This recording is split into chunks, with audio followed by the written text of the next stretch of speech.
நண்பர்கள் அனைவருக்கும் வணக்கம். இன்னைக்கு நம்ம இந்த வீடியோவில் யூபிஐ பயன்படுத்தும் பயனாளர்களுக்கு 2 புதிய மாற்றங்கள் அமலுக்கு வர உள்ளன. ஸோ அது என்னென்ன மாற்றங்கள் அப்படிங்கிறத இப்போ நம்ம பார்த்துடலாம். யூபிஐ மூலம் நடைபெறும் பண பரிவர்த்தனைகளில் இருக்கும் ரெக்வஸ்ட் மணி அம்சத்தை வரும் அக்டோபர் 1ஆம் தேதி முதல் நிரந்தரமாக நீக்க தேசிய பண பரிவர்த்தனை கழகம் முடிவு செய்துள்ளது.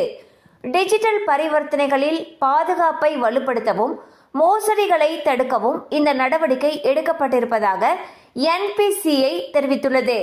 தற்பொழுது பல்வேறு யூபிஐ மோசடிகளில் ரெக்வஸ்ட் மணி அம்சம் தவறாக பயன்படுத்தப்படுவதாக குற்றச்சாட்டுகள் எழுந்திருந்தன. இதனால் வாடிக்கையாளர்களுடைய நிதி பாதுகாப்பை முன்னிட்டு இந்த அம்சத்தை முற்றிலுமாக நீக்க முடிவு செய்யப்பட்டுள்ளது.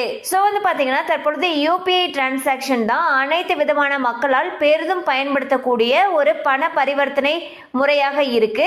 இந்நிலையில் யூபிஐ ஆப்ஷன்ல இருக்கக்கூடிய ரெக்வஸ்ட் மணி அப்படிங்கிற ஆப்ஷனை அக்டோபர் 1ஆம் தேதியிலிருந்து நிரந்தரமாக நீக்கிறதுக்கு முடிவு செஞ்சிருக்காங்க. இது ஏன் இந்த முடிவு பண்ணியிருக்காங்க அப்படின்னா, பல பேர் ஒரு குற்றச்சாட்டுகளை முன் வச்சிருந்தாங்க. அதாவது வாடிக்கையாளர்களுடைய நிதி பாதுகாப்பு இல்லாம இருக்குங்கிற காரணத்துக்காக இந்த அம்சத்தை முற்றிலுமாக நீக்க முடிவு செஞ்சிருக்காங்க. கண்டிப்பா இந்த அப்டேட் உங்களுக்கு பயனுள்ளதா இருந்திருக்கும் நம்புறோம். மேலும் இது போல அப்டேட்ஸ் உங்களை உடனே ரீச் ஆகணும்னு நினைச்சீங்கன்னா நம்ம சேனலோட தொடர்ந்து இணைந்திருங்கள்.